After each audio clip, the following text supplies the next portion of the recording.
Legend of the Great Sage. Chapter 611. Berbakti pada ibumu, kembalikan. Petik 2. Li Qingshan mengutuk dan mengulurkan tangan untuk mengambil tungku peleburan giok. Beraninya kamu memanfaatkanku saat ini. Rusin berbalik dan terbatuk 2 kali.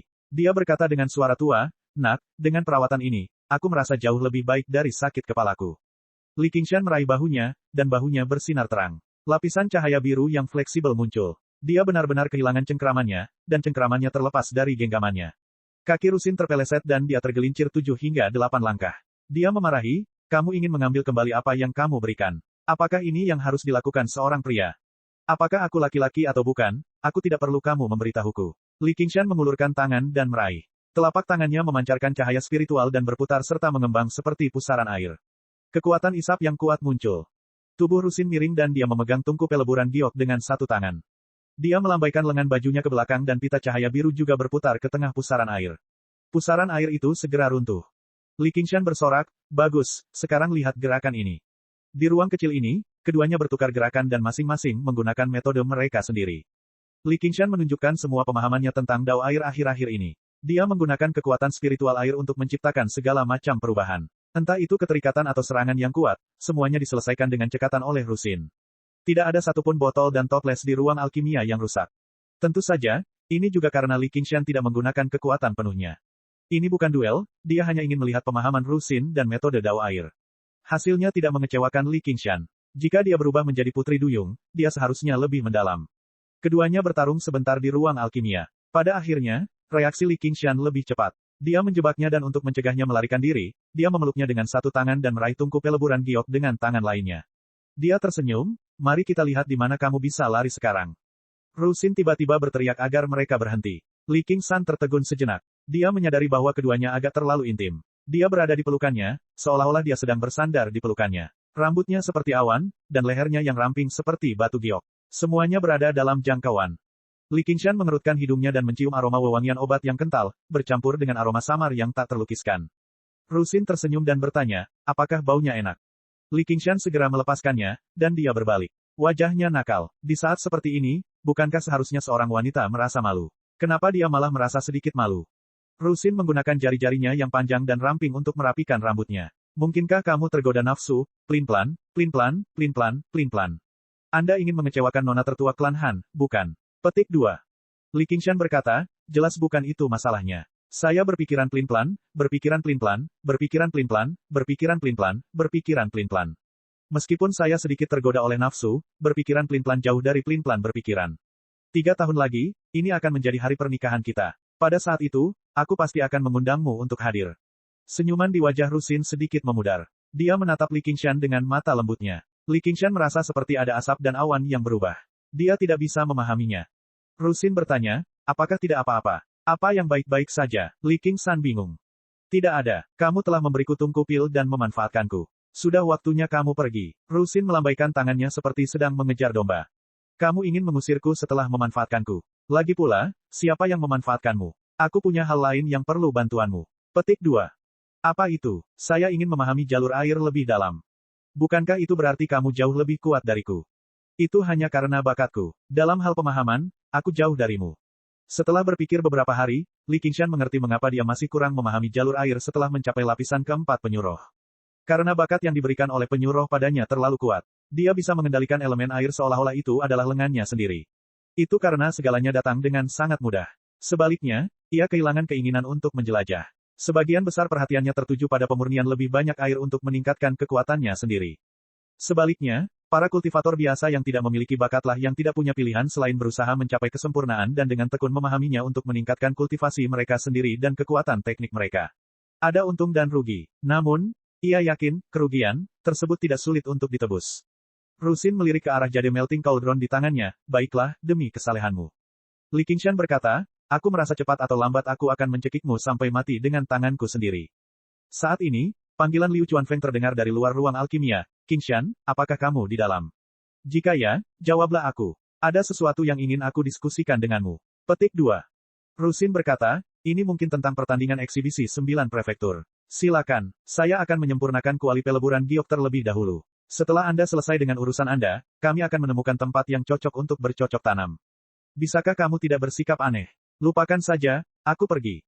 Li Qingshan menggigil. Dia benar-benar menjadi lembut. Suara, ucapan, dan ekspresinya semuanya sangat lembut, pada dasarnya cukup untuk meluluhkan hatinya. Namun, dia sudah terbiasa dengan kutukannya, jadi dia sangat tidak terbiasa dengan hal ini. Ru Xin tersenyum. Anakku yang baik, kesal. Li Qingshan menggelengkan kepalanya sambil tersenyum pahit. Dia benar-benar memintanya. Setelah melihat Li Qingshan pergi, Ru Xin duduk bersila dan mulai memurnikan kuali peleburan giok. Namun, pikirannya tidak bisa tenang saat dia bergumam pada dirinya sendiri, apakah ini baik-baik saja? Ketika Li Qingshan tiba di luar pintu, dia menemukan bahwa bukan hanya Liu Chuanfeng yang menunggu di luar. Wajah Sun Fubei memerah saat dia berdiri di samping sambil terkekeh. Paman Fu, kamu berhasil membangun fondasimu. Selamat. Li Qingshan dengan cepat menghampirinya dan memberi selamat padanya. Ini semua berkat bantuanmu, Qingshan. Rekan-rekan Daois, mengapa kalian semua datang mencari saya?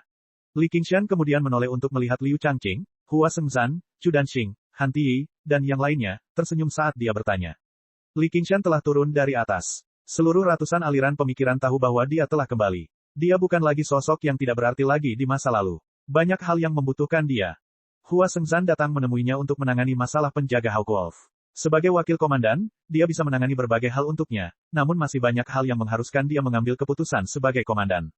Liu Changqing datang menemuinya untuk mendiskusikan bagaimana menangani pertandingan eksibisi 9 prefektur. Sesuatu yang sama pentingnya dengan kehormatan prefektur Clear River melibatkan langsung dia, Komandan Scarlet Hawk. Sekelompok besar penggarap yayasan pendirian mengelilinginya, ingin menariknya pergi untuk membahas hal-hal penting terlebih dahulu. Ada juga Han Tiyi yang tetap diam, sementara Chu Danxing ragu-ragu untuk berbicara. Ada juga beberapa wajah familiar yang berdiri di satu sisi di kejauhan. Di antaranya adalah Hao Pingyang, Li Long, dan sebagainya. Yang jelas, budidaya mereka kurang, sehingga mereka takut untuk mendekati mereka dan berdiri di samping pimpinan sekolah tersebut. Li Qingshan menggelengkan kepalanya ke dalam. Benar saja, ada banyak hal yang harus dia selesaikan setelah kembali kali ini. Setelah berpikir sejenak, dia berkata, bagaimana kalau begini? Rekan-rekan Daois, saya akan kembali ke Pulau Kludwisep dulu, lalu saya akan mengunjungi kalian masing-masing. Dia mengangguk ke arah Hao Pingyang dan yang lainnya di kejauhan. Liu Chuanfeng merasa dia mendapat banyak perhatian. Dia merasa Li Qingshan benar-benar memiliki hati nurani dan setia kepada teman-temannya. Kembali ke Pulau Kludwisep, hutan bambu masih suram seperti sebelumnya, namun jalan setapak telah tersapu bersih. Saat mendekati bangunan bambu, dia mendengar suara orang. Cukup banyak murid yang bergabung dengan mereka lagi, membuatnya lebih hidup. Cuacanya tidak lagi dingin dan suram seperti sebelumnya. Sun Fubei mengingat masa lalu dan tidak bisa menahan nafas dengan takjub. Dia telah beralih dari situasi yang menyedihkan di mana dia tidak dapat menerima murid manapun, di mana bahkan pemimpin sekolahnya adalah praktisi Qi, ke situasi saat ini di mana dia memiliki 3 penggarap dan murid yayasan pendirian yang mulai berkumpul. Itu pada dasarnya adalah dunia yang berbeda. Ini semua karena kamu, Qingshan. Li Qingshan tersenyum. Aku hanya punya beberapa ide. Kakaulah yang mengatur segalanya dengan baik. Liu Chuanfeng berkata, ujian masuk sudah dekat. Ketika saatnya tiba, kita akan memiliki beberapa murid lagi yang online. Mungkin akan lebih meriah. Li Qingshan berkata, benarkah? Saya merasa sudah cukup lama sejak ujian masuk terakhir. Petik 2. Karena kematian Markis dari Ruyi dalam pertempuran, Liu Changqing masih melanjutkan posisinya sebagai prefek. Di bawah komandonya, sekolah-sekolah bekerja sama untuk merapikan 1.500 km prefektur Clear River. Aliran Mohisme memperbaiki kota-kota yang hancur dan membangun kembali rumah-rumah masyarakat. Aliran Konfusianisme mengirimkan muridnya untuk menjadi prefek distrik dan memulihkan pemerintahan. Sekolah legalisme bekerja sama dengan sekolah militer untuk memperkuat serangan mereka terhadap para bandit dan bandit. Sekolah pertanian mendistribusikan benih berbagai tanaman. Semua benih ini telah dimurnikan dengan Qi spiritual, sehingga panen tahun pertama akan sangat mengejutkan. Setelah itu, mereka mengirimkan murid-murid sekolah pertanian untuk membantu penanaman dan distribusi makanan, memastikan tidak ada kelaparan. Prefektur Clear River juga muncul dari bayang-bayang perang. Orang-orang dapat hidup damai dan puas lagi, jadi Liu Changqing ingin membuka kembali ujian masuk dan merekrut murid dari berbagai tempat untuk memulihkan kekuatan yang hilang dalam perang. Liu Chuanfeng berkata, ya, kita pasti harus membuat nama kita terkenal di pertandingan eksibisi 9 prefektur kali ini. Hanya dengan begitu kita dapat merekrut lebih banyak murid dalam ujian masuk mendatang. Bolehkah saya bertanya bagaimana pertandingan eksibisi 9 prefektur akan diadakan? Sun Fubei berkata, pertama, sekolah akan bersaing dengan metode mereka sendiri. Sekolah militer akan mendemonstrasikan formasi militer, sekolah musik akan bersaing dengan instrumen, dan seterusnya. Sedangkan bagi kami sekolah novel, kami jelas akan melakukannya bersaing dengan metode kami mengubah fiksi menjadi kenyataan. Setelah itu, kami akan bersaing dalam seni bela diri. Li Qingshan berkata, bolehkah saya bertanya seberapa kuat aliran novel dari prefektur lain? Liu Chuanfeng menghela nafas berat. Awalnya, mereka tidak berbeda dengan kita di masa lalu. Mereka semua sengsara. Ada beberapa prefektur di mana sekolah novel bahkan tidak memiliki pemimpin sekolah formal. Kalau bukan karena fakta bahwa mereka adalah satu dari 10 sekolah kelas bawah yang ditunjuk oleh Kaisar Pendiri, sekolah-sekolah itu pasti sudah lama dihapuskan. Namun, dalam beberapa tahun terakhir, mereka semua telah mencuri ide kami, sehingga situasinya kembali membaik. Petik 2. Di sisi lain, perkembangan asosiasi Cludwisp malah mengalami kemunduran setelah beberapa tahun perang di prefektur Clear River. Saya benar-benar tidak bisa mengatakan bahwa kami dijamin akan memenangkan pertempuran ini. Li Qingshan tersenyum. Bisa dibilang kita semua terlibat dalam hal ini bersama-sama. Bukan hal yang buruk bagi sekolah novel untuk memulihkan reputasinya. Sun Fubai berkata, ya, saya sudah menghubungi berbagai prefektur. Saya ingin mendirikan sebuah asosiasi yang mencakup seluruh komando Rui. Semakin luas audiensnya, semakin kita bisa mengeluarkan kekuatan aliran novel hingga batasnya. Mereka juga tertarik. Hasilnya, pertempuran ini menjadi lebih penting. Ini bukan lagi hanya untuk ujian masuk. Hal ini juga akan menentukan prefektur mana yang dapat mempertahankan posisi dominan. Petik 2. Jika buku-buku yang disalin oleh Li Qingshan saat ini dapat diterbitkan di seluruh komando Rui, kecepatan pengumpulan kekuatan keyakinan mereka pasti akan berlipat ganda. Akibat perang, populasi di prefektur Clear River telah berkurang drastis, namun 8 prefektur lainnya tidak terlalu terpengaruh. Ini akan menjadi pasar yang sangat luas. Namun di sisi lain, aliran novel dari prefektur lain pasti ingin memperluas pengaruhnya juga. Pada saat itu, buku pertama yang diterbitkan akan menjadi masalah. Jika tidak ditangani dengan baik dapat menimbulkan konflik sehingga posisi dominan menjadi relatif penting. Saat mereka berbicara, mereka bertiga sampai di depan bangunan bambu. Li Qingshan berkata, kalau begitu, ayo masuk dan rencanakan dengan baik. Chapter 612. Chu Danxing mondar-mandir dengan cemas di dalam ruangan, sesekali membuka jendela untuk melihat ke arah Pulau Cludwisp dan menghela nafas. Dia bukan orang yang tidak sabaran, tapi masalah ini terlalu penting. Selain Li Qingshan, tidak ada orang lain yang bisa dia ajak berdiskusi. Danxing, apa yang terjadi? Kenapa kamu begitu cemas? Suara Li Qingshan tiba-tiba terdengar dari belakang. Chu Danxing berbalik karena terkejut dan gembira, hanya untuk melihat Li Qingshan melangkah ke dalam ruangan. Dia duduk di atas tikar di depan jendela dengan kasar, menyandarkan lengannya ke meja kecil. Dia berdiskusi sebentar dengan Liu Chuanfeng dan Sun Fubai dan mengusulkan beberapa ide sebelum meninggalkan Pulau Cludwisp. Dia tahu keterbatasannya sendiri. Dalam hal kasih sayang dan pemahaman terhadap aliran novel, dia tidak sebaik Liu Chuanfeng. Dalam hal pemikiran yang cermat dan penanganan masalah tertentu, dia tidak sebaik Sun Fubai. Dia tidak akan banyak membantu bahkan jika dia tetap tinggal, jadi sebaiknya dia menyelesaikan urusannya dengan cepat dan mempelajari jalur air dari Rusin. Jika ada yang perlu kulakukan, aku berjanji akan menang. Aku serahkan segalanya pada kalian berdua. Setelah mengatakan ini, Li Qingshan mengucapkan selamat tinggal dan pergi. Dia pertama kali bersekolah di sekolah seni lukis, yang lebih dekat dengannya. Qingshan, kultivasimu menjadi lebih mendalam. Chu Danxing memuji sambil duduk di seberang meja. Dia ingin menuangkan teh, tetapi Li Qingshan sudah mengambil teko dan mengisi cangkirnya. Dia lalu meminumnya dalam sekali teguk dan berkata sambil tersenyum, lama tidak bertemu. Kamu sudah belajar mengucapkan kata-kata sopan seperti itu. Dia masih ingat penampilan cuek Chu Danxing saat pertama kali bertemu. Sekarang setelah dia mengalami dunia ini, kenaifannya telah memudar. Kerutan di keningnya membuatnya tampak lebih dewasa. Aku tidak sopan. Kultivasimu. Sudahlah, jangan bicarakan ini dulu. Aku punya. Aku benar-benar tidak tahu harus mulai dari mana. Chu Danxing awalnya berencana untuk meminta bantuan Li Qingshan, tetapi dia belum pernah meminta bantuan siapapun sebelumnya, jadi dia tidak tahu bagaimana mengucapkan kata-katanya. Senyuman Li Qingshan memudar dan dia meletakkan cangkir teh di atas meja. Saya masih ingat kebaikan Grandmaster Chu. Katakan saja, saya tidak akan mengatakan sepatah kata pun. Sejujurnya, yang paling saya benci adalah kebaikan yang luar biasa tak terlupakan, belum lagi, mengikat rumput dan memasangkan cincin. Rasanya seperti dia berhutang sesuatu pada seseorang. Lebih baik membalas kebaikan dengan kebaikan. Petik 2. Chu Danxing merenung sejenak. Kau tahu, aku bukan satu-satunya murid yang dimiliki tuanku. Gumpalan kabut putih muncul dari cangkir teh dan menghilang. Chu Danxing menjelaskan dengan cemberut. Li Qingshan mendengarkan dengan tenang. Ternyata Chu Xidao memiliki banyak murid lain selain Chu Danxing. Di antara mereka, ada 3 murid luar biasa yang semuanya telah mengalami kesengsaraan surgawi pertama dan mencapai yayasan pendirian. Tapi setelah itu, mereka semua mendirikan sekte mereka sendiri, percaya bahwa mereka telah menerima ajaran Chu Xidao yang sebenarnya. Jadi, mereka tidak lagi memperlakukan Chu Xidao dengan sopan. Sebaliknya, mereka iri dengan reputasi dan status Chu Xidao, diam-diam menyerang dan memfitnahnya. Chu Xidao berkecil hati. Dia tidak mau berdebat dengan muridnya, jadi dia mundur jauh ke pegunungan. Dia menerima Chu Danxing sebagai muridnya dan mengajarinya dengan serius. Li Qingshan menepuk pahanya. Bajingan yang tidak tahu berterima kasih. Jika aku melihatnya, aku pasti akan membuat mereka sesuai dengan namanya. Petik 2. Sesuai dengan nama mereka, Chu Danxing bingung. Dia tidak menyangka bahwa Li Qingshan memiliki metode lain untuk menghancurkan orang hingga menjadi bubur. Lanjutkan, karena kita tidak lagi berhubungan satu sama lain, apa hubungannya dengan mereka? Beberapa hari yang lalu, mereka tiba-tiba datang mengunjungi makam guru. Aku bahkan mengira mereka telah menyadari kesalahannya, namun aku tidak menyangka mereka akan mengatakan bahwa mereka ingin mendiskusikan cara membagi warisan guru setelah berziarah ke makam. Sayang sekali mereka bahkan tidak menghadiri pemakaman guru. Chu Danxing sangat marah. Saat Chu Xidao dimakamkan, perang antara manusia dan daemon berkobar seperti api. Tak satu pun dari para pembudidaya berani datang ke tempat yang berbahaya seperti prefektur Clear River di saat seperti ini. Sekarang situasinya berangsur-angsur tenang, apa yang akan terjadi akan terjadi. Li Qingshan mengangguk. Warisan utama Chu Xidao jelas merupakan lukisannya. Setiap lukisannya dapat digunakan sebagai artefak spiritual. Beberapa karya agungnya bahkan dapat menyaingi artefak misterius dalam hal kekuatan, dan karya tersebut tidak memiliki persyaratan yang tinggi pada kekuatan kultivator.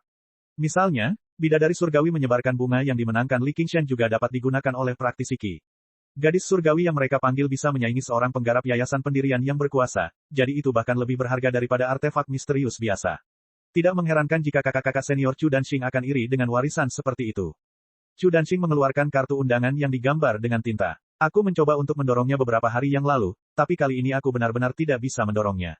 Li Qingshan mengambil kartu undangan itu dan membukanya. Seekor ikan mas hitam pekat tiba-tiba mulai berenang ketakutan. Dia berkata dengan bingung, jangan bilang mereka bisa meminta warisan ini hanya karena mereka menginginkannya. Dan, Anda berada di prefektur Clear River sekarang. Anda mendapat dukungan dari Prefek Liu dan rekan kultivator lainnya, jadi bagaimana mereka bertiga bisa menyentuh Anda? Mengapa kamu harus begitu tidak sabar? Petik 2. Chu Danxing berkata, ini adalah masalah internal sekolahku. Aku tidak boleh membiarkan orang luar ikut campur. Qingshan, kamu mungkin bukan anggota sekolah seni lukisku, tetapi guruku sangat mempercayaimu. Kakak dan adikku adalah orang-orang yang berstatus sekarang. Jika hanya lukisan-lukisan ini, mereka tidak akan memperebutkannya tanpa malu-malu. Ini terkait dengan harta rahasia juga. Jika aku bersikeras mengabaikan mereka dan mereka membocorkannya karena marah, itu akan menjadi bencana besar. Petik 2. Li Qingshan juga menjadi penasaran. Harta karun rahasia apa? Chu Danxing menarik napas dalam-dalam. Rahasia makam lukisan. Makam lukisan. Di masa lalu, 5 absolut abadi meninggalkan semua yang dia ketahui di 5 makam absolut pedang, sitar, catur, kaligrafi, dan lukisan untuk menunggu takdir. Ini adalah legenda yang sangat tersebar luas di 9 provinsi, tetapi bisa saja juga tidak bisa disebut legenda, karena setiap beberapa dekade atau abad, seorang kultivator akan cukup beruntung untuk memasuki salah satu dari mereka dan mendapatkan warisannya, memungkinkan dia untuk bangkit dalam satu pukulan. Kerinduan memenuhi mata Chu Danxing, tapi itu bukan karena dia ingin bangkit dalam satu pukulan. Dikabarkan bahwa berkat 5 keabadian absolut inilah aliran seni lukis mampu bertahan hingga saat ini. Sebagai murid sekolah seni lukis, bisa melihat satu lukisan pun darinya sudah merupakan berkah yang luar biasa. Begitu Li Qingshan mendengar orang ini, dia menjadi bersemangat. Bahkan mural di aula utama biara Candeva Naga berasal dari orang ini, yang hanya menunjukkan betapa kuatnya dia di masa lalu. Warisan yang ditinggalkannya pada dasarnya tak ternilai harganya. Bahkan dia tertarik ketika mendengarnya. Dengan kata lain, kamu tahu di mana makam lukisan itu berada. Chu Danxing menggelengkan kepalanya. Tidak ada yang tahu. 5 makam absolut sebenarnya tidak ada di dunia ini. Kalau tidak, setelah bertahun-tahun, orang-orang akan menjelajahinya sepenuhnya dan mengambil apa yang ada di dalamnya. Mengapa kita harus mendapat kesempatan? Dikatakan bahwa 5 makam absolut semuanya adalah ruang independen, melintasi 9 provinsi. Tidak ada yang tahu di mana mereka berada, juga tidak tahu bagaimana cara memasukinya. Bahkan pembangkit tenaga kesengsaraan surgawi ketiga tidak dapat memaksa masuk. Mereka hanya bisa mengandalkan keberuntungan mereka sendiri. Bahkan jika para kultivator cukup beruntung untuk bisa masuk, seringkali mereka hanya bisa melihat sekilas puncak gunung es sebelum diangkut keluar. Petik 2. Li Qingshan berkata, dengan kata lain, Tuan Chu hanya memperoleh beberapa petunjuk. Ya, itu hanya beberapa petunjuk yang tidak berdasar. Aku tidak tahu bagaimana hal itu sampai ke telinga ketiga kakak dan adikku. Jika aku tahu di mana makam lukisan itu, aku pasti sudah lama pergi untuk menerima warisan itu. Kenapa aku harus diganggu oleh mereka? Chu Danxing tersenyum pahit. Li Qingshan memperhatikan bahwa ekspresi Chu Danxing agak tidak wajar. Jelas sekali, dia tidak mengatakan yang sebenarnya. Pemahaman Chu Danxing tentang makam lukisan jelas tidak terbatas pada itu, yang membuatnya sedikit tidak senang. Namun, setelah beberapa pemikiran, dia sampai pada suatu pemahaman. Dengan kekayaan besar yang dipertaruhkan, bahkan saudara kandung pun bisa berselisih satu sama lain. Dia sama sekali tidak berhubungan dengan Chu Danxing, jadi dia harus waspada. Yang perlu dia lakukan hanyalah membantunya menangani kakak dan adiknya, dan itu akan membalas kebaikan Chu Xidao. Sisanya berada di luar kendalinya. Saat dia memikirkan itu, suara Chu Danxing langsung terdengar di kepalanya. Ia berkata melalui indera jiwa, sebenarnya saya tahu kapan dan di mana makam lukisan itu akan muncul kembali, serta bagaimana cara memasukinya. Saya khawatir mereka punya cara untuk menguping, jadi saya sengaja memberi tahu mereka. Petik 2. Li Qingshan tidak bisa menahan tawa. Apakah ini licik atau tidak? Dia merasa jauh lebih nyaman dan juga menyampaikan, apakah kamu tidak takut aku akan berbalik melawanmu dan mengambil kesempatanmu? Tuanku mengatakan bahwa kamu kejam, tetapi kamu bukanlah seseorang yang mengabaikan kebenaran demi keuntungan. Selain itu, makam lukisan itu sangat besar. Mungkin kita bisa masuk bersama-sama untuk melihatnya. Namun, aku bisa, tidak menjamin apapun. Chu Xidao tersenyum. Dia masih memiliki pandangan naif di masa lalu dan tampil lebih jujur. Li Qingshan membanting undangan itu ke atas meja. Karena mereka ingin berdiskusi, ayo kita diskusikan dengan mereka. Chu Danxing berkata, bahkan jika aku mati, aku tidak akan membiarkan mereka memanfaatkanku. Li Qingshan meninggalkan sekolah seni lukis. Setelah berpikir sejenak, dia pergi ke sekolah legalisme untuk menemui Hua Sengshan. Begitu Hua Sengshan melihat Li Qingshan, dia teringat identitasnya yang lain, Bulan Utara. Namun, dia juga ingat bagaimana dia menyelamatkan nyawanya. Jika bukan karena dia, kedamaian tidak akan kembali ke prefektur Clear River, dan dia baru saja menyelamatkan Begonia di tanah milik Markis. Bahkan jika dia harus membalasnya dengan nyawanya, itu adalah hal yang benar. Akibatnya, dia diam-diam memutuskan untuk tidak pernah memberitahu siapapun tentang hal ini. Qingshan, kamu akhirnya datang. Ayo pergi ke paviliun. Mengapa kita pergi ke paviliun? Haitang menyuruhku untuk menghubunginya segera setelah kamu kembali. Dia mengadakan jamuan makan di paviliun sebagai ucapan terima kasih. Dengan kata lain, itu hanya ucapan terima kasih formal. Janji pernikahan apa? Itu semua bohong. Li Qingshan menghela nafas dalam hati, tapi pada akhirnya itu hanyalah imajinasi seorang pria. Dia sebenarnya tidak kecewa. Dia tersenyum. Kalau begitu, ayo undang beberapa orang lagi. Ayo bersenang-senang. Akibatnya, Li Qingshan mengundang Hao Pingyang, Li Long, dan seterusnya ke paviliun untuk jamuan makan. Selain Han Tiyi, mereka semua pergi bersamanya dengan gembira. Hua Chenglu menghela nafas dalam hati. Ketika Hua Chenglu mengetahui hal ini, dia juga bersikeras untuk pergi. Li Qingshan jelas menyetujuinya. Berpikir tentang bagaimana dia tidak pernah terlibat dalam apapun sejak dia menjadi komandan, dia juga tidak dekat dengan bawahannya, dia hanya memanggil penjaga Hawkwolf di prefektur Clear River. Dengan itu, hal itu menjadi cukup mengganggu. Bahkan berbagai pemimpin sekolah yang memiliki hubungan dengan Li Qingshan di masa lalu mendengar tentang hal ini dan bergabung. Pada akhirnya, mereka sampai di paviliun bersama. Sudah ada sekelompok besar orang. Berdiri di depan paviliun lagi, dia memikirkan kejadian beberapa kali yang lalu. Identitas dan kondisi mentalnya benar-benar berbeda sekarang. Paviliun itu bersinar dengan lentera, menerangi langit. Begonia sudah keluar secara pribadi untuk menerimanya. Begonia kaget melihat begitu banyak orang. Yang dia lihat hanyalah Li Qingshan berdiri di depan semua orang. Di sampingnya adalah para penggarap yayasan pendirian yang memiliki reputasi baik dari 100 aliran pemikiran. Mereka semua sepertinya memperlakukan dia sebagai pemimpin mereka. Bahkan Prefek Liu berdiri di satu sisi. Dia menghela nafas dalam. Setelah beberapa hari, secara alami saya akan melihat Anda dari sudut pandang yang berbeda. Chapter 613. Begonia juga berpakaian bagus. Dia membungkuk dengan anggun. Saya berterima kasih kepada komandan karena telah mempertaruhkan nyawa Anda untuk menyelamatkan saya. Kebaikan Anda seluas lautan. Saya tidak akan pernah melupakannya. Jika Anda membutuhkan saya di masa depan, saya akan membalasnya. Li Qingshan dan Chu Danxing saling bertukar pandang. Mereka tidak bisa menahan tawa. Begonia bertanya dengan bingung, mengapa kamu tertawa, komandan? Kau mengucapkan kata-kata yang paling kubenci dalam satu tarikan napas. Li Qingshan melambaikan tangannya dan tertawa keras. Tak perlu lagi menyebut kata, terima kasih. Ada pepatah yang mengatakan bahwa kebaikan yang besar tidak bisa disyukuri dengan kata-kata. Karena kamu tidak bersedia membalasku dengan tubuhmu, tidak ada gunanya meskipun aku berterima kasih ribuan kali lebih banyak. Petik 2. Lingkungan sekitar menjadi sunyi. Sejak kapan seorang dermawan mengatakan hal-hal seperti, kebaikan yang besar tidak dapat disyukuri dengan kata-kata, atau, membalas saya dengan tubuh saya. Begonia bahkan lebih terkejut lagi. Wajahnya sedikit memerah saat dia menatap Li Qingshan dengan emosi campur aduk. Dia berpikir, jangan bilang dia tertarik padaku. Mungkinkah dia tertarik padaku? Benar, aku menganggap diriku pintar, tapi aku tidak pernah menyangka hal ini akan terjadi. Jika dia tidak memiliki perasaan padaku, mengapa dia rela mengambil risiko sebesar itu? Untuk membantuku, dia tidak hanya menghentikan Edan, dia bahkan sampai menjalin dendam mati dengannya. Dia menyinggung Edan demi aku. Siapa yang tahu kapan dia akan mati terhadap skema dan skema. Bahkan jika aku membalasnya dengan tubuhku, itu masuk akal. Namun, ku dengar dari Cheng San bahwa dia sudah bertunangan dengan nona muda dari keluarga Han. Begonia berpikir cepat. Li Qingshan pernah mempertaruhkan nyawanya demi dia. Dia tidak bisa membiarkan dia kehilangan muka di depan semua orang, apapun yang terjadi. Saat dia sedang mempertimbangkan bagaimana menjawabnya, dia segera mendengar Li Qingshan menindaklanjutinya. Tidak perlu berkata apa-apa lagi. Sajikan saja alkohol dan daging yang enak agar aku bisa minum sepuasnya dengan semua orang. Lalu kita akan menyebutnya impas. Ada alkohol malam ini, dan kita akan mabuk malam ini. Sekali kamu benar-benar kehilangan gigi dan menjadi wanita tua, meskipun kamu tidak lupa, apa gunanya? Semua orang tertawa. Semua orang tahu bahwa dia pergi ke perkebunan Markis demi Begonia dan kultivator inti emas yang kuat dari Provinsi Naga. Mereka berselisih dengannya. Jika itu dia, meskipun dia tidak mengkhawatirkan makanan dan minuman siang dan malam, dia tidak akan bisa berbicara dan tertawa dengan mudah. Dia diam-diam mengaguminya.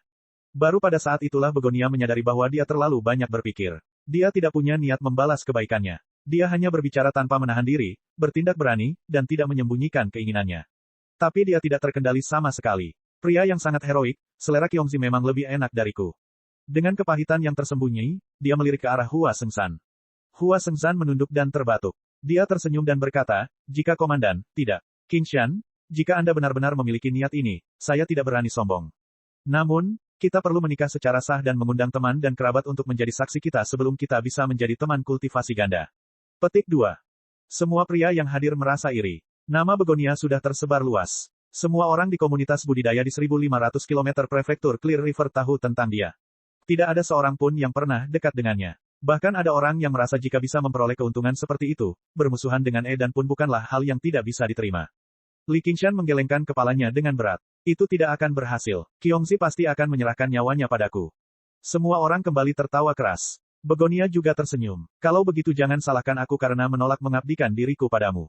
Ketika dia mengatakan itu sebelumnya, dia sedikit menyesalinya, tetapi ketika dia melihat bagaimana Li Qingshan menolak tanpa ragu sedikit pun, dia merasa agak kecewa. Bukan karena dia tertarik pada Li Qingshan. Itu murni naluri seorang wanita. Tidak aneh, tidak aneh. Alkohol dan daging sudah cukup. Li Qingshan memasuki ruang tamu awan dan hujan bersama semua orang. Dia melirik ke atas. Ketika Qiyu Haitang mengatakan bahwa dia setuju, dia langsung merasakan rasa permusuhan. Namun, ketika dia menolaknya di depan umum, permusuhan itu hilang. Ada seorang kultivator inti emas yang tersembunyi di ruang tamu awan dan hujan. Aku ingin tahu apa asal-usulnya. Jangan bilang Edan datang untuk membalas dendam. Akibatnya, dia menjadi lebih berhati-hati. Ia segera mengirimkan tiruan cerminnya, siap memberikan dukungan di saat genting. Edan mungkin tidak akan mengambil tindakan di depan umum. Dia pasti akan memanfaatkan kesendiriannya. Tidak, dia tidak perlu sendirian sama sekali. Yang harus dia lakukan hanyalah membunuh semua saksi. Dia pastinya memiliki kekuatan dan kekejaman untuk melakukan itu. Setelah benar-benar mencapai titik itu, dia tidak lagi bisa menyamar. Yang bisa dia lakukan hanyalah mengungkapkan dirinya dan bekerja dengan klonnya untuk melihat apakah dia bisa membunuh dan saat itu juga. Perjamuan masih diadakan di lantai atas Parlor of Cloud and Rain. Mereka tidak hanya dapat mengagumi bunga dan bulan dari sana, tetapi mereka juga dapat melihat cahaya seluruh kota prefektur di kejauhan. Semua orang mengambil tempat duduknya masing-masing, dan Li Qingshan secara alami duduk di ujung meja. Bagaimanapun, perjamuan ini diadakan oleh Qiyu Haitang sebagai ucapan terima kasih. Jika itu terjadi di masa lalu, Qiyu Haitang akan melakukan tugasnya sebagai tuan rumah dan bersulang kepada berbagai leluhur sehingga para tamu dan tuan rumah dapat bersenang-senang. Tapi hari ini, dia duduk bersama Li Qingshan dan secara khusus menuangkan anggur untuk menemaninya. Li Qingshan juga tidak menahan diri. Dia mengosongkan anggur segera setelah dituangkan. Meskipun dia tidak mau main-main, sungguh menyenangkan memiliki kecantikan dengan sosok jahat dan sikap menawan yang mendorongnya untuk minum dengan lembut. Itu juga membuat orang lain iri. Seperti yang diharapkan, Begonia tidak mengucapkan sepatah kata pun terima kasih. Dia hanya memberitahunya tentang kapan mereka pertama kali bertemu. Saat itu, aku masih mengira kamu adalah orang udik yang bodoh. Aku tidak pernah berpikir. Kamu tidak pernah mengira akan ada saatnya kamu minum bersamaku, kan? Li Qingshan mendentingkan cangkirnya sambil tersenyum. Pengalaman tidak menyenangkan di masa lalu kini tampak seperti cerita lucu. Meski Begonia tidak berusaha menjilatnya, dia tetap menundukkan kepalanya dengan patuh. Itu bukan hanya karena dia berhutang budi pada Li Qingshan, tetapi juga karena kekuatannya yang luar biasa. Usianya yang masih muda, yang seharusnya dipandang remeh, kini menjadi semakin terlihat jelas. Saat mereka akrab satu sama lain, Begonia juga sedikit mabuk. Pipi montoknya sedikit memerah, yang membuatnya semakin cantik. Dia berkata dengan lembut, katakan sejujurnya, apakah kamu membunuh nenek Simen dan yang lainnya?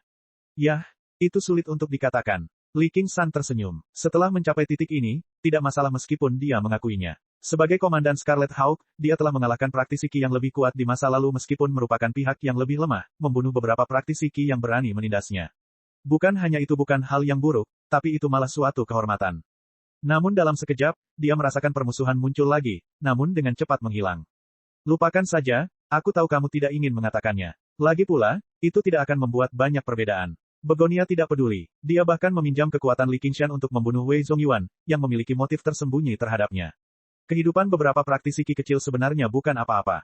Setelah beberapa kali bersulang dan mabuk, Liu Changqing mengambil kesempatan untuk bersulang dan berjalan ke depan, berkata, Qingshan, saya belum mendiskusikan pertandingan eksibisi 9 prefektur dengan Anda. Li Qingshan berkata, apa yang perlu didiskusikan? Tuan Hakim Prefektur, silakan mengaturnya. Jika ada sesuatu yang perlu saya perjuangkan, saya berjanji akan menang. Ini bukan bualan Li Qingshan. Dia memiliki pemahaman tentang pertandingan eksibisi 9 prefektur. Hal ini terutama untuk para murid dari 100 sekolah untuk bersaing satu sama lain. Paling-paling, mereka adalah penggarap yayasan bangunan. Bagaimana dia bisa kalah? Liu Changqing menggelengkan kepalanya di dalam hatinya. Dia merasa Li Qingshan sedikit sombong dan tidak mengetahui besarnya langit dan bumi. Ratusan aliran pemikiran di berbagai prefektur penuh dengan talenta dan orang-orang berkuasa.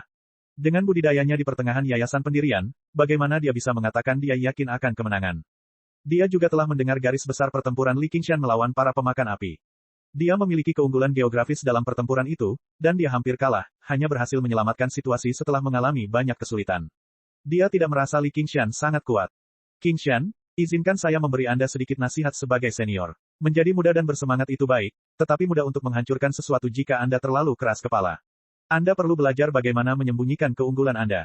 Apa yang Anda maksud dengan itu, Tuan Hakim Prefektur? Li Qingshan meletakkan cangkir yang baru saja mencapai bibirnya. Dia merasa Liu Changqing sedang mengisyaratkan sesuatu. Kamu bertindak berani demi alasan yang adil dan menyelamatkan sesama Qiu. Itu berita bagus. Aku juga merasa bangga. Namun, Anda tidak perlu mengembangkan keluhan yang begitu besar terhadap Edan. Petik 2. Itu sudah terjadi. Apa lagi yang bisa saya lakukan? Li Qingshan mengangkat alisnya. Ada pepatah yang mengatakan bahwa lebih baik meredam permusuhan daripada membiarkannya tetap hidup. Mengingat bagaimana dia berhasil mencapai tingkat kultivasinya saat ini, dia bukanlah seseorang yang benar-benar tidak masuk akal. Jika kamu bisa meminta Komandan Gu untuk turun tangan dan meminta maaf padanya, itu akan menjadi hal yang baik, mungkin sedikit memalukan bagimu, tapi itu akan menyelamatkanmu dari bencana besar. Lagi pula dia adalah ajudan terpercaya sang pangeran. Liu Changqing berkata dengan tulus, tapi itu bukan hanya demi Li Qingshan. Sekarang pertandingan eksibisi 9 prefektur sudah dekat, dan prefektur Clear River baru saja mengalami perang, mereka sudah berada dalam posisi yang sangat tidak menguntungkan. Kini setelah Li Qingshan menyinggung tokoh-tokoh penting di pihak Pangeran Siqing, hal itu membuat situasi mereka semakin buruk. Edan hanya perlu melakukan beberapa hal, dan dia bisa membuat mereka menghadapi masalah besar. Begonia juga mengatakan dengan prihatin, apa yang dikatakan Prefek Liu masuk akal. Pria sejati tahu kapan harus menyerah dan kapan harus berdiri tegak. Begitu kamu menjalani kesengsaraan surgawi kedua, kamu pasti bisa bersantai. Aku tahu kamu adalah seorang orang yang benar dan jujur. Li Qingshan tertawa terbahak-bahak, menarik perhatian semua orang. Sebenarnya, baru saja, meskipun Liu Changqing tidak berbicara dengan keras, mereka semua adalah orang-orang dengan telinga dan mata yang tajam. Mereka semua mendengarnya dengan jelas, ingin melihat bagaimana tanggapan Li Qingshan. Namun, mereka tidak pernah mengira dia akan tertawa terbahak-bahak. Qingshan berterima kasih pada kalian berdua atas kebaikan kalian. Prefek Liu berpengalaman dalam hal-hal dunia, jadi mengapa Anda tidak memikirkannya? Jika seorang praktisi Qi menghina Anda di depan umum, apakah Anda dapat menoleransinya? Master Sekte Qiu, Anda pernah melihat Edan secara langsung. Apakah menurut Anda dia orang yang berpikiran luas? Petik 2. Liu Changqing dan Begonia sama-sama terdiam. Liu Changqing tampak ramah, tapi itu hanya untuk Li Qingshan. Biasanya, dia memerintah prefektur Clear River, dan dia bisa digambarkan sebagai orang yang tegas dalam hal pembunuhan. Jika seseorang berani menghinanya di depan umum, dia pasti akan membunuh mereka dalam satu pukulan. Bahkan jika dia tidak bisa membunuh mereka dengan segera, dia mungkin tidak akan membiarkan mereka. Dia menghela nafas berat. Begonia juga merasa mustahil bagi bajingan kejam dan biadab seperti Edan untuk melepaskan kebenciannya. Itu semua karena aku. Bahkan jika bukan karena kamu, aku tidak akan hanya berdiam diri dan menonton. Dan meskipun dia bisa memaafkanku, aku tidak akan bisa memaafkannya. Anda tidak perlu khawatir. Anjing tua itu sendiri tidak bisa mengambil nyawaku. Li Qingshan menyipitkan matanya, dan niat membunuh berkedip-kedip. Bajingan kecil, beraninya kamu menghina tuanku. Ada ledakan di bawah, dan beberapa penggarap berpakaian hitam turun dari atas, membubarkan lagu dan tarian. Mereka meletakkan tangan mereka di atas senjata sambil menatap Li Qingshan dengan kejam. Begonia mengenali mereka. Orang-orang ini kebetulan adalah orang-orang yang duduk di belakang Edan di tanah milik si Markis. Ternyata, mereka adalah murid Edan. Musik berhenti, dan semua penggarap berdiri. Suasana di lantai paling atas langsung menjadi mencekam. Hanya Li Qingshan yang tetap duduk, minum sendiri. Dia berkata, jadi itu adalah sekelompok anak anjing yang dipimpin oleh anjing tua itu. Tamu-tamu terhormat telah tiba. Saya gagal menyambut Anda dari jauh. Hai Tang, mengapa Anda tidak mengajak tamu-tamu terhormat ke tempat duduk mereka? Pada saat ini, seorang wanita tua dengan rambut putih dan wajah keriput tiba-tiba muncul. Dia baik hati dan sopan. Selain Li Qingshan, tidak ada seorang pun yang mengetahui dari mana dia berasal. Aura yang dia keluarkan secara tidak sengaja membuat semua orang yang hadir tercengang. Seorang kultivator inti emas. Chapter 614. Begonia naik dan membungkuk dengan agak enggan. Tuan Sekte.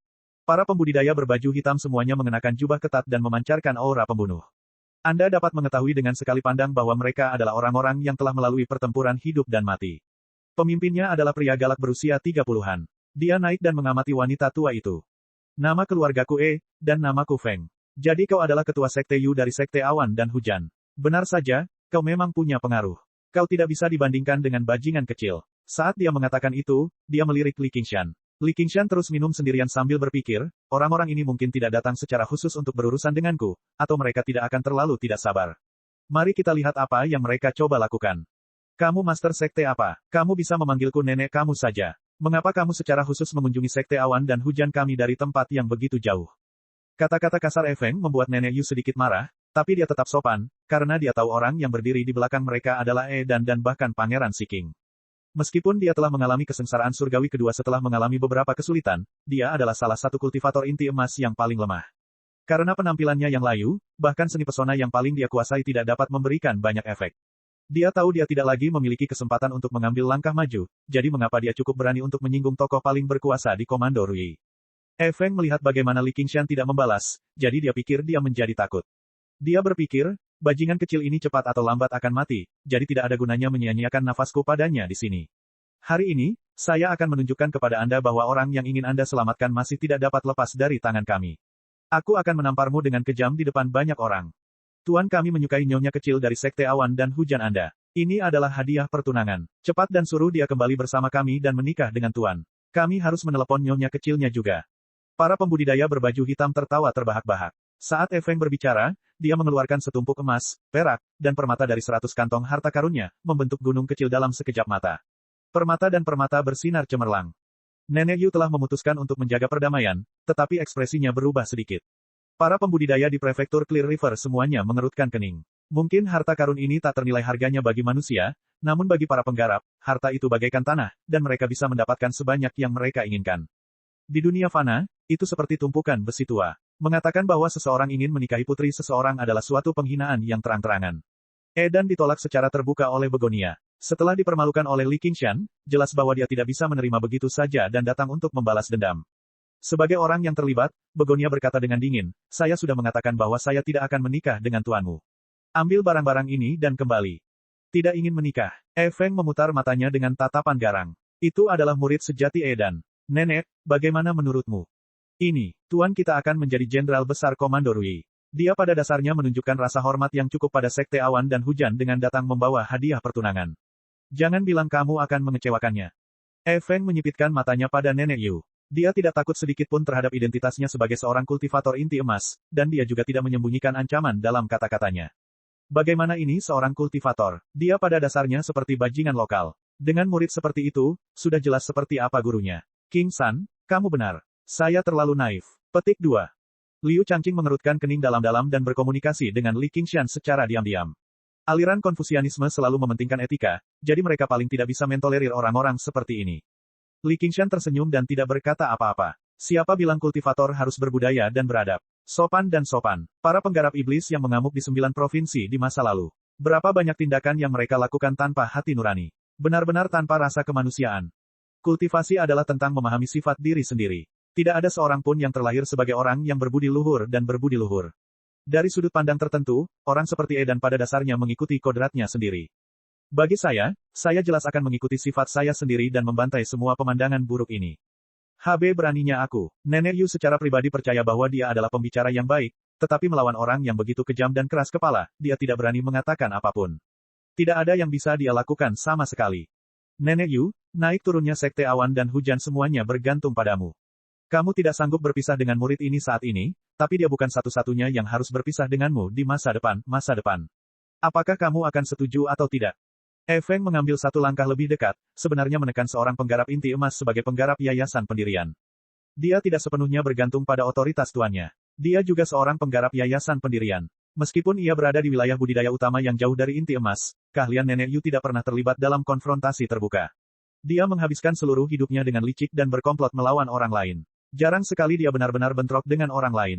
Dia tidak hanya tua sekarang, tapi dia juga tua dan lemah.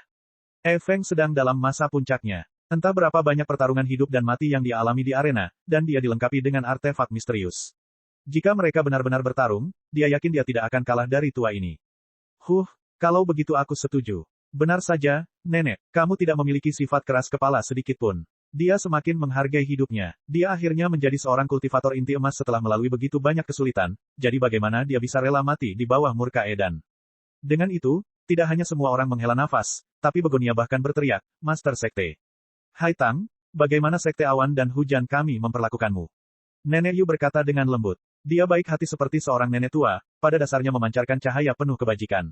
Diam-diam, dia menggunakan seni pesonanya. Bagaimanapun juga, kesengsaraan surgawi yang kedua bukannya sia-sia. Dia pada dasarnya menggunakannya secara diam-diam. Bahkan Begonia, yang ahli dalam hal ini, tidak menyadarinya. Hanya mata Li Qingshan yang menjadi dingin. Begonia menunduk. Kebaikan yang ditunjukkan Sekte Awan dan Hujan kepadaku sama besarnya dengan gunung dan sedalam lautan. Jika bukan karena Sekte Awan dan Hujan, aku pasti sudah lama tenggelam ke dalam lubang api rumah bordil, masa mudaku akan memudar, dan penampilanku akan memudar. Nenek Yu berkata, saat ini, kamu tidak melakukan ini untukku, tetapi untuk seluruh Sekte Awan dan Hujan. Kultivasimu mengalami stagnasi karena kamu tidak memiliki pasangan kultivasi ganda untuk menyeimbangkan Yin dan Yang. Jika kamu menikahlah dengan Jenderal Hebat Feng, Anda akan memiliki sumber daya yang tak ada habisnya untuk dinikmati, dan budidaya Anda pasti akan meningkat secara drastis. Saya hanya memegang posisi itu untuk sementara saat ini, tetapi saya masih harus mengembalikan Sekte Awan dan Hujan kepada Anda di masa depan. Begonia tergagap saat ekspresinya berubah. Jelas sekali, dia sedang menjalani pertarungan sengit di dalam. Lingkungan sekitar begitu sunyi sehingga terdengar suara pin jatuh. Tidak seorang pun yang hadir mengatakan apapun. Sekte Awan dan Hujan bukanlah bagian dari 100 aliran pemikiran, jadi mereka tidak memiliki banyak hubungan dengan mereka. Dan, ini adalah masalah internal Sekte Awan dan Hujan. Karena bahkan Master Sekte telah mengatakan hal seperti itu, apakah mereka masih bisa menangkis seorang kultivator inti emas? Belum lagi masih ada sosok kolosal seperti Edan di belakang mereka. Begonia memandang Hua Sengsan secara naluriah. Meskipun dia sudah melepaskannya, dia tetaplah pria yang pernah membuatnya tergila-gila selama bertahun-tahun. Hua Sengsan menegakkan punggungnya dan ragu-ragu beberapa kali. Dia melirik Hua Chenglu sebelum akhirnya menundukkan kepalanya, menghindari tatapan Begonia. Jika dia sendirian, dia akan berdiri di sisi Begonia meskipun dia harus mempertaruhkan nyawanya. Namun, dia tidak sendirian. Dia mewakili seluruh keluarga Hua. Jika dia menyinggung Edan, kemungkinan besar hal itu akan menyebabkan bencana yang tak terbayangkan bagi keluarga Hua. Pada saat itu, adik perempuannya dan bahkan ayah dan ibunya akan terseret ke dalamnya. Jika dia melakukan ini untuk seorang wanita, maka dia terlalu egois. Saat dia menikmati kekuasaan dan sumber daya yang dimiliki klan, dia juga akan memiliki tanggung jawab dan kewajiban. Namun, dia tidak bisa tidak bertanya pada dirinya sendiri, jika Gu Yanying berada di posisi yang sama, apa yang akan dia lakukan? Tidak ada jawaban lain. Dia pasti akan berdiri di depan apapun konsekuensinya. Begonia suram. Dia sangat kecewa. Dia telah mempercayakan seluruh hidupnya kepada orang lain, namun pada akhirnya dia tetap bukan orang baik. Tuannya benar. Selama berabad-abad, semua orang yang memiliki aspek bunga persik tergila-gila dengan cinta, namun mereka ditakdirkan untuk tidak pernah menemukan cinta mereka, mati dalam kesedihan. Dia tidak bisa lepas dari kutukan ini pada akhirnya. Berhentilah dengan, aku dan aku. Ikutlah dengan kami. Feng memandang Li Qingshan dengan puas. Bagaimana, kamu rela mempertaruhkan nyawamu untuk menyelamatkan wanita ini, tapi pada akhirnya kamu tetap akan dikeroyok oleh tuan kita. Hahaha. Li Qingshan juga tertawa. Tawanya semakin keras, bergetar hingga 5 kilometer dan mencapai cakrawala. Dengan serangkaian dentang, cangkir, mangkuk, dan piring semuanya meledak. Praktisi Qi dengan kultivasi yang relatif lebih lemah semuanya menutup telinga mereka. Namun, Begonia merasa pikirannya jernih. Dia merasakan wajahnya basah. Sebelum dia menyadarinya, air mata sudah mengalir di pipinya. Dia mengerti bahwa dia telah jatuh cinta pada seni pesona Nenek Yu, jadi dia sangat marah. Master Sekte Yu, kamu adalah seorang senior. Tidakkah kamu merasa malu menggunakan cara seperti itu terhadap seorang junior untuk menyenangkan orang luar? Bahkan jika aku mati hari ini, aku tidak akan setuju. Jika Edan ingin menikah denganku secara paksa, dia hanya akan menikahi mayat. Petik 2. Mereka yang tidak mati adalah pencuri. Orang dahulu tidak menipu saya. Li Qingshan berhenti tertawa, dan wajahnya menjadi dingin. Ini bukan tempat untuk kamu main-main. Nenek Yu sangat marah. Dia mengulurkan tangannya yang seperti ceker ayam dan meraih bahu Begonia. Dia melirik Li Qingshan, tapi tidak berani bertindak. Di belakang Feng berdiri Edan, dan di belakang Li Qingshan berdiri Gu Yanying. Dia berhati-hati untuk tidak menyinggung salah satu dari mereka, jadi dia hanya bisa melampiaskan seluruh amarahnya pada Begonia. Begonia tidak punya waktu untuk menolak sama sekali. Dia segera merasakan seluruh tubuhnya lemas, dan hatinya terasa pahit. Dia merasa tidak ada seorang pun di dunia ini yang dapat membantunya lagi. Bahkan jika Li Qingshan bersedia mempertaruhkan nyawanya demi dia, bagaimana dia bisa mengalahkan seorang kultivator inti emas? Sesosok tiba-tiba muncul di benaknya. Orang itu sangat kuat dan sombong. Jika dia ada di sini, bahkan jika Edan datang secara pribadi, dia tidak akan berani melakukan apapun yang dia mau. Hatiku milik orang lain. Jika kamu berani menggunakan kekerasan, dia tidak akan melepaskanmu. Feng berkata, aku ingin mendengar siapa yang tidak bisa melepaskan tuan kita. Begonia berkata dengan tegas, Bulan Utara. Utara mana? Kamu sedang membicarakan Dasmon Malang itu, Bulan Utara. Kamu berkolusi dengan Dasmon Malang itu, jadi apa kejahatanmu? Feng tiba-tiba berhenti. Dia ingat siapa Bulan Utara. Dia adalah musuh terbesar Pangeran Siking di Komando Rui. Dia telah belajar banyak tentang dirinya melalui berbagai sumber. Meski belum pernah bertemu dengannya, rasa takutnya tertanam dalam di hatinya. Dia pada dasarnya telah melukai semua komandan Daemon dari Komando Rui sendirian. Kekuatan macam apa itu? Akibatnya, meskipun dia masih berpura-pura tidak peduli dengan paruh kedua kalimatnya, dia tidak bisa menahan diri untuk tidak merendahkan suaranya, dan auranya menjadi jauh lebih lemah. Jangan terlalu keras kepala. Nenek Yu mau tidak mau melonggarkan cengkeramannya di bahu Begonia. Dia mengatakan bahwa dia tidak mempercayai apa yang dikatakan Begonia, tetapi jika itu benar, maka itu akan sangat buruk. Saat itu, apa yang harus dia lakukan jika Bulan Utara datang mencari mereka? Dua kata, Bulan Utara, sepertinya memiliki kekuatan yang menakjubkan. Itu membuat ekspresi setiap orang yang hadir berubah. Kejutan, ketakutan, kekhawatiran, dan kegelisahan tertulis di wajah mereka. Bahkan Danau Naga dan Ular telah dimurnikan oleh Bulan Utara, jadi kesan para murid akademi terhadapnya tidak perlu diragukan lagi. Beberapa praktisi Kimau tidak mau melihat sekeliling, seolah-olah Bulan Utara tiba-tiba melompat keluar dari kegelapan. Chapter 615. Hua Shengzhan mau tidak mau melihat ke arah Li Qingshan. Li Qingshan menunduk dan mengusap hidungnya. Dia menghela nafas dalam. Jadi dia diam-diam jatuh cinta. Sungguh merepotkan. Namun, dia tidak bisa menahan bibirnya menjadi senyuman misterius. Tentu saja, dia tahu bahwa Begonia telah menemui jalan buntu, beralih ke dokter manapun dalam situasi putus asa. Namun, tidak ada salahnya diam-diam merasa senang karenanya. Apakah menurutmu aku tumbuh dengan rasa takut? Feng segera memulihkan ketenangannya. Tentunya dia tidak bisa lari dari kekalahan setelah mendengar satu nama pun. Jika itu terjadi, Bulan Utara tidak perlu melakukan apapun. Dan akan bisa membantai dia. Kalau dipikir-pikir, meskipun Begonia mengatakan yang sebenarnya, air di kejauhan tidak bisa memadamkan api di dekatnya. Selama dia menyerahkannya kepada Edan, apa yang terjadi selanjutnya tidak lagi berada di bawah kendalinya. Begonia menggunakan kesempatan ini untuk melepaskan diri dari cakar ayam, Nenek Yu dan mengeluarkan liontin giok, mengangkatnya tinggi-tinggi ke udara. Selama aku menghancurkan liontin giok ini, dia akan bergegas dan menyelamatkanku sebentar lagi. Itu adalah liontin giok biasa, tetapi pada saat itu seperti magnet, dengan kuat menarik perhatian semua orang. Feng menggigil di dalam. Liontin giok itu berkedip-kedip dengan cahaya. Itu memang liontin komunikasi, tapi dia tidak tahu apakah itu untuk Bulan Utara atau bukan. Yang bisa dia lakukan hanyalah mempelajari ekspresi Begonia dengan cermat. Namun, wanita dilahirkan dengan kemampuan alami dalam berakting, dan Begonia adalah salah satu yang terbaik di antara mereka.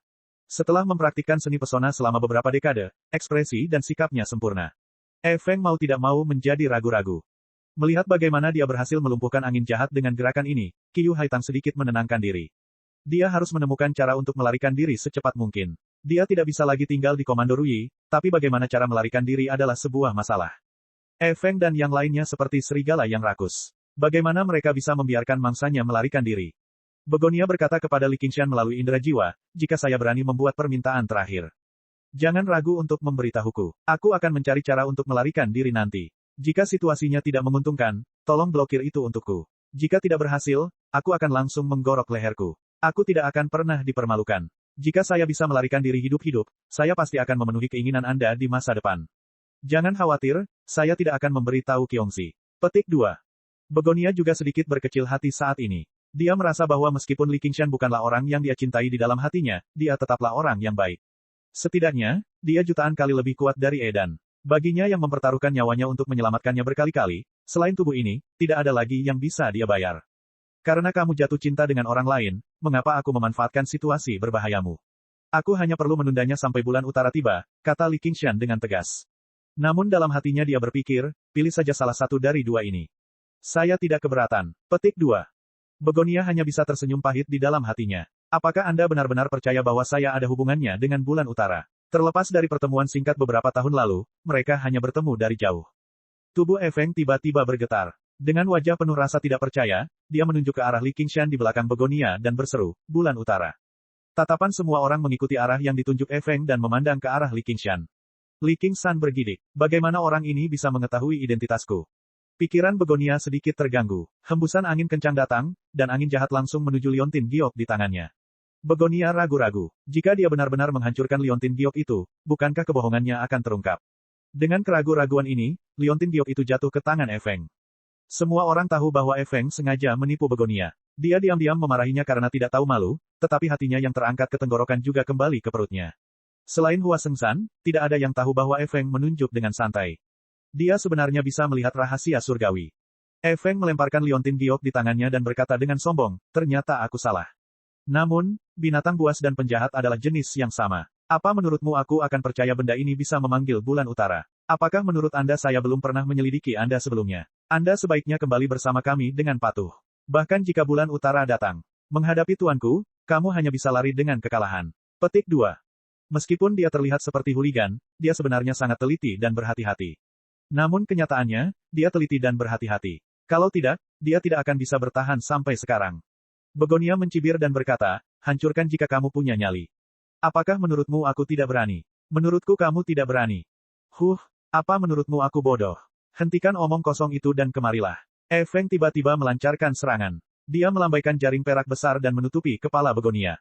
Dengan budidaya Begonia, menghadapi Feng seperti seorang praktisi Qi menghadapi seorang penggarap yayasan. Tidak ada ruang untuk perlawanan sama sekali. Dia hanya bisa menggunakan pesona untuk membingungkan pikiran Feng. Tatapan Feng sedikit goyah. Dia menganggap wanita di hadapannya itu lembut dan menyedihkan. Dia sebenarnya tidak sanggup untuk menyentuhnya. Namun, kemauannya jauh lebih besar daripada para penggarap yayasan pendirian biasa. Dia menggigit ujung lidahnya dan segera sadar kembali. Angin puting beliung bersiul. Li Qingshan akhirnya mengambil tindakan. Feng meremehkannya. Dua petani berbaju hitam melompat keluar dari belakangnya dan menghantam puting beliung dengan kejam. Meski budidaya mereka tidak sehebat Feng, mereka tetaplah penggarap yayasan pendirian. Namun, mereka bergidik saat menyentuh puting beliung. Mereka merasakan kekuatan yang luar biasa dan tak tertahankan, dan kekuatan itu tidak ada habisnya, bertumpuk satu sama lain. Mau tidak mau mereka terhuyung mundur, menciptakan lubang yang dalam di setiap langkah. Dalam sekejap mata, mereka mundur ke Feng. Mereka semua kaget. Mereka tidak merasakan apa-apa saat dia bentrok dengan si pemakan api, tapi mereka tidak pernah menyangka dia benar-benar bisa melepaskan sisi kekerasan dari air yang lembut hingga tingkat tertentu. Melihat bagaimana rekan mereka tidak dapat bertahan lagi, dua kultivator berbaju hitam mengambil tindakan, menekankan tangan mereka ke punggung lagi. Kerja tim mereka sempurna. Mereka menghadapi Li Qingshan sendirian dengan kekuatan mereka berempat. Li Qingshan tiba-tiba teringat bagaimana Rusin menghancurkan puting beliungnya. Dia mengangkat tangannya, dan puting beliung berputar dengan cepat. Namun, dia menggunakan metode sebaliknya, membuatnya meledak dengan kekuatan terbesarnya. Ledakan. Keempat penggarap berbaju hitam terhuyung mundur. Li Qingshan langsung mengejar, melayangkan pukulan ke arah Feng. Dia masih berhasil menang meski bertarung 5 kali sendirian. Ini bukan lagi hanya karena kekuatan dan kemampuannya, tetapi juga karena sikapnya yang tak terkalahkan dan ganas. Semua orang tidak bisa menahan diri untuk tidak bersorak. Para penjaga Hawkwolf bersorak paling keras. Dasar bajingan kecil. Feng mengumpat dengan marah sambil menghunus pedangnya untuk menerimanya. Sikap Li Qingshan tiba-tiba menghilang, dan semua cahaya berkumpul ke arah tangan kanannya, berubah menjadi tetesan air yang sangat cemerlang. Dengan jentikan jarinya, tetesan air melesat, menembus cahaya pelindung Feng dan mendarat di tablet giok dengan sangat presisi. Tablet giok itu segera hancur. Penguasaan lautan. Sikap tetesan air. Dia memadatkan kekuatan lautan yang tak terbatas menjadi setetes air, melepaskan kekuatan yang mengejutkan. Li Qingshan telah mempelajari gerakan ini sejak lama, tetapi dia selalu tidak dapat memahami poin utamanya. Hari ini, dia mendapat inspirasi dan langsung mengimprovisasinya. Awalnya, seharusnya ada 80 hingga 90% kemungkinan kegagalan, tapi dia kebetulan berhasil. Li Qingshan tertawa. Karena kamu takut, aku akan membantumu. Feng terkejut, menjadi semakin marah. Bilah di tangannya berdenyut dengan aura bilah yang panjangnya beberapa meter saat dia mengayunkannya ke arah Li Qingshan. Li Qingshan mengayunkan tangannya dengan liar, dan ruang di depannya segera dipenuhi dengan seberkas cahaya biru yang mengalir seperti turbulensi. Dengan setiap pukulan, aura pedang akan hilang. Feng bahkan merasa seperti kehilangan kendali atas pedang di tangannya. Pada akhirnya, dia mengayunkannya ke tanah di samping Li Qingshan, menciptakan retakan sepanjang lebih dari 30 meter. Jika bukan karena ruang tamu awan dan hujan dibangun dari bahan khusus oleh pengrajin mohisme, pastinya akan terbelah dua. Penguasaan lautan. Sikap aliran horizontal. Lautan mengalir dan ombaknya melonjak. Semakin ganas dan kuat serangan musuh, semakin sulit dia mengendalikannya. Terjebak dalam turbulensi, dia tidak bisa tidak melupakan target aslinya. Pada saat keempat pembudidaya berbaju hitam tiba bersama, Li Qingshan sudah mundur. Saat dia maju dan mundur, dia tidak ragu sama sekali. Dia dengan mudah menghancurkan liontin giok Feng, menyebabkan sorakan lagi.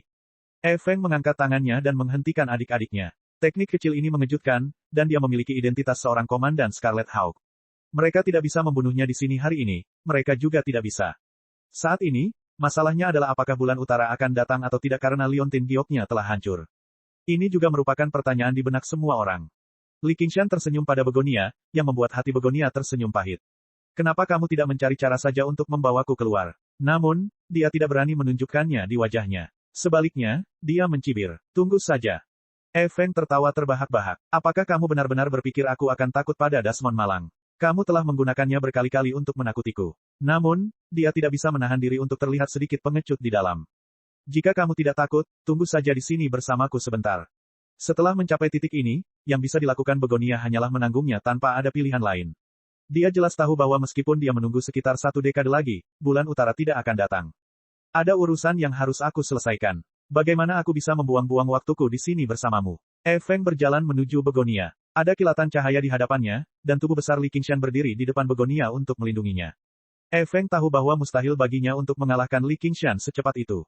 Dia berkata kepada Nenek Yu, Master Sekte Yu, ini adalah masalah internal Sekte Awan dan Hujanmu.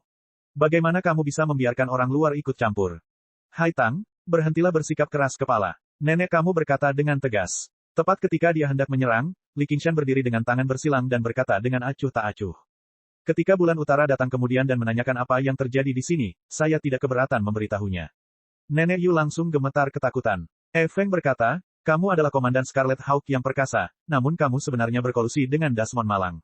Jika wanita ini berbohong, biarkan saja, tetapi jika dia mengatakan yang sebenarnya, maka kamu adalah kaki tangan yang melindungi Dasmon Malang itu. Li Qingshan mencibir, tuntut aku jika kamu bisa. Feng menggertakkan giginya karena kebencian, tapi tidak ada yang bisa dia lakukan. Status penjaga Hawk Wolf adalah spesial. Di Komando Rui, tidak ada seorang pun yang berhak menghakiminya selain Gu Yanying. Namun, semua orang tahu bahwa Komandan Gu ini lebih sering berkolusi dengan Dasmon Malang itu dibandingkan kultivator lain di Komando Rui. Kamu benar-benar binatang yang bodoh. Kamu telah ditipu oleh kebohongan seorang wanita. Aku akan menunggu di sini, menunggu bulan utara datang. Feng mengambil keputusan dan mengesampingkan semua kekhawatirannya. Dia yakin ini adalah taktik mengulur waktu Begonia. Dia menolak percaya bahwa bulan utara benar-benar akan datang. Waktu berlalu dengan lambat. Bulan sabit tergantung diam-diam di langit. Atapnya sangat sunyi. Dahi beberapa orang dipenuhi keringat. Mereka ingin berangkat lebih awal, tetapi takut diejek. Apalagi yang lain, bahkan prefek perkasa, Liu Changqing, merasa tidak nyaman. Bahkan jika bulan utara datang, dia tidak boleh membantai orang yang tidak bersalah. Angin malam bertiup melalui kota prefektur Clear River. Terdengar keriuhan suara, dan cahaya lentera bersinar terang, melonjak ke segala arah. Atapnya seperti pulau gelap terpencil yang mengapung di lautan, bergetar lembut menunggu datangnya tsunami yang tak terduga. Cek cek cek cek cek cek cek cek. Rakan-rakan kultivator sekalian, sebelum retret, sila terus berkultivasi untuk jurus subscribe, like, share dan komentar agar Sekte Novel Sadim terus berkembang pesat.